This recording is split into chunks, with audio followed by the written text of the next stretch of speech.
ജനിച്ചു വളർന്ന വിശ്വാസത്തിൽ നിന്ന് സത്യമന്വേഷിച്ച് ഇറങ്ങിത്തിരിച്ച ഒരു യുവാവിന്റെ ജീവിത മാറ്റമാണ് ഇപ്പോൾ ശ്രദ്ധേയമാകുന്നത്.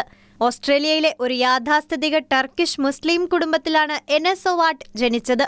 ചെറുപ്പത്തിൽ ബൈബിൾ വിശ്വസനീയമല്ലെന്നും ക്രിസ്തുമതത്തിൽ വൈരുദ്ധ്യങ്ങളുണ്ടെന്നുമാണ് ഒവാട്ട് വിശ്വസിച്ചിരുന്നത്.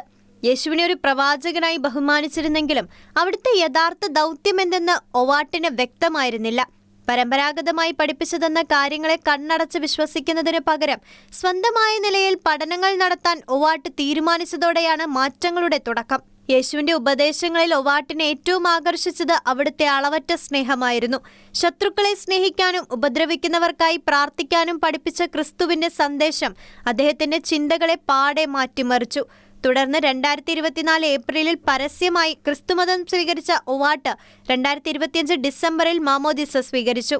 ആദ്യമേ തന്നെ സ്നേഹവും അംഗീകാരവും നൽകിയ ശേഷമാണ് യേശു തന്നിലേക്ക് ആളുകളെ ക്ഷണിക്കുന്നതെന്ന് ഒവാട്ട് സാക്ഷ്യപ്പെടുത്തുന്നു.